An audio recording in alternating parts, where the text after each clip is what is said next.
Hey guys, this week I just have a short little video of me painting these little trees.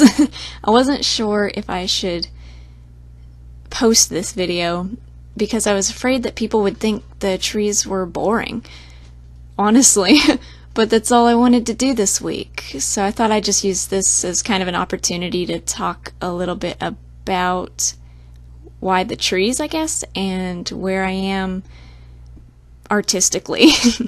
So I mentioned earlier, in one of my earlier videos, that I'm planning on opening an Etsy store in April, which is coming up really fast, and it's kind of made me feel a little differently about my art, just trying to get ready for that, and it was kind of a surprise, so I just wanted to talk about it.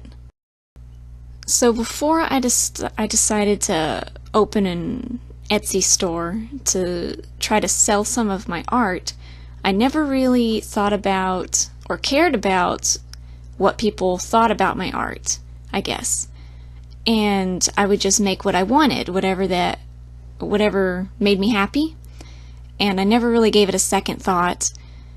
And I was happy, you know, I could make what I want and everything's fine, but after I decided to open an art store, I've been really worried about whether other people like my art, you know, and I wasn't sure. It feels like I'm not sure anymore. It kind of took away a lot of my confidence. Now I feel like I have to explain my trees. I started drawing these trees sometime last year when I was in an art block and I couldn't think of what to draw, so I was like, hey, let's draw some trees. And now that's what I do whenever I have an art block. I pull out my sketchbook and I just doodle these trees until I come up with an idea, either more trees or something else I want to draw. Sometimes I have a lot of fun with them, and sometimes they get really boring. You can see where I like skip around on this painting, kind of, and to work on different areas because I get bored. But also they're just super relaxing to make and easy to finish. If you just sit down and I can just sit down and finish one in one sitting, and then I feel like I've accomplished something, which gives me more confidence to work on something else and be more adventurous with my next piece. And I really love drawing these, and sometimes I worry about people thinking they're boring and whether people are going to like them and stuff like that.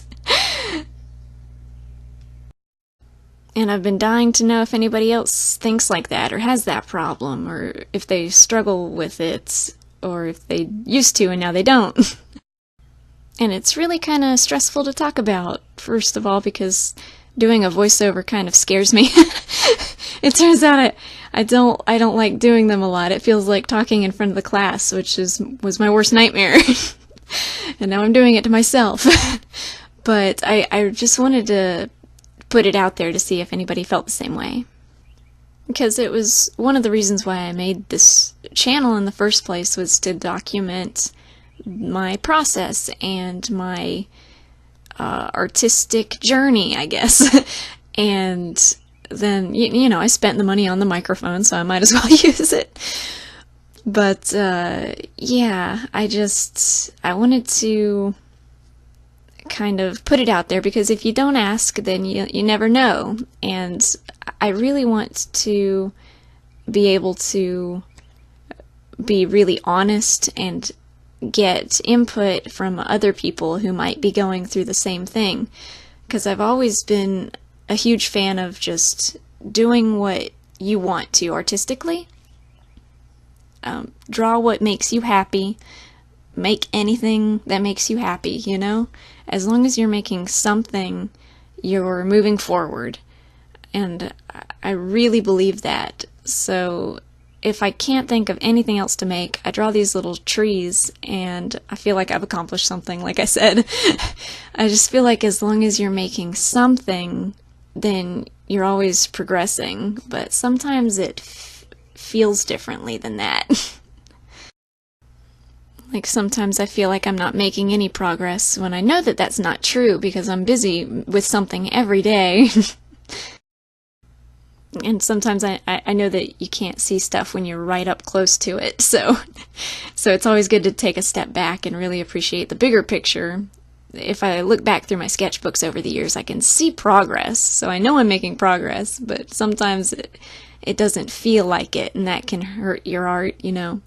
But I just wanted to mention about this ink right here. I was so happy with it. It says bat's blood ink, but there's no blood in it. It's just ink. I didn't want to offend anybody. It's just this beautiful red ink, and I found it by accident. I was in this shop that I had no idea existed somehow.